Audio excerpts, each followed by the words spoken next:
Okay, let's dive right into this. We're in Romania, at the Carța Monastery, and carved right over the doors is a warning that'll send a shiver down your spine. God ends here. You've got two nuns standing there, facing a choice that, honestly, nobody should ever have to make. To save the world, they have to literally walk into hell. This is the story of that sacrifice. It's a look at the ancient, unholy evil that was so powerful it demanded nothing less. I mean, just look at her face. That's not just fear you're seeing, that is pure resolve. There's this silent understanding that passes between them, and it's absolute. If we don't give our lives right here, right now, then no one else is going to have a life to live. So they step into that suffocating darkness. Now, to stop the thing inside, this primordial evil they call Valak, from taking a living host and just walking out into the world, one of the nuns makes the only choice she has left. She takes her own life. But an act of such violent despair, well, it doesn't go unnoticed. It sends a ripple all the way to the Vatican, and that kicks off an investigation that's going to uncover something way, way worse. The Vatican sends in a priest, a man who deals with faith and demons. But they know this situation is different. So he's told to bring a young novice with him, Sister Irene. Why her? Well, because she has this gift, or maybe you'd call it a curse. She can see into the spiritual world. She gets glimpses of the things that are hiding just outside of our vision.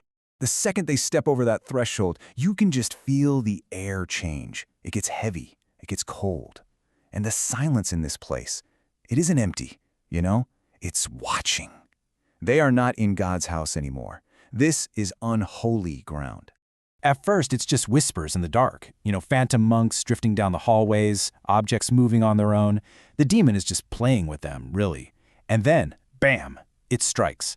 The tortured spirit of the nun who died there just lunges out of the shadows, this twisted, broken thing, and it drags the priest right into the earth, burying him alive inside a coffin. So Irene is lost, she's terrified, and then another presence finds her. But this one isn't violent. It's filled with this ancient sadness, and it shows her the monastery's real, tragic history. How some duke, obsessed with dark magic, literally tore a hole in reality right there in the catacombs, a permanent gateway to hell. And out of that wound crawled Valak. But with this awful revelation, there's a tiny sliver of hope. The Spirit tells her that even this demon has a weakness, the blood of Christ. And it turns out, a holy relic containing that very blood is hidden somewhere in these walls. To open it, though, you need a key. And as the Spirit places that key in Irene's hand, you can just feel that desperate hope passing from the dead to the living. The instant her skin makes contact with that cold metal, a vision just rips through her mind. It's this storm of images, and it shows her exactly where the priest is trapped. So this key, it's not just a key. It's a conduit. It's a terrifying burden that connects her right to the evil of this place.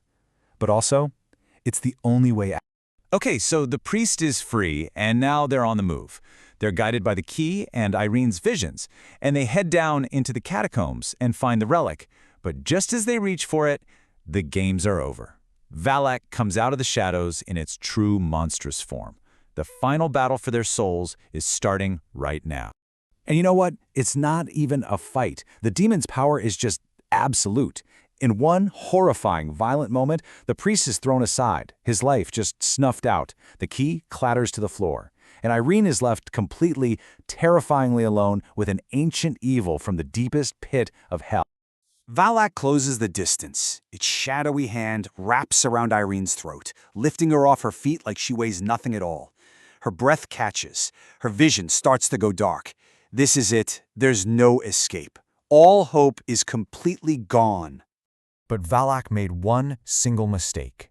It got too close. In a last, desperate, defiant act of faith, Irene spits the blood of Christ, which she'd managed to hold in her mouth from the broken relic, directly into the demon's face. So the crucial point here is she becomes the weapon. Holy blood hits unholy flesh, and the demon just shrieks, consumed by sacred fire, as it's blasted back into the abyss it came from. The screams fade, the fire dies down, and that unnatural silence falls over the Carța Monastery all over again. The demon has been banished.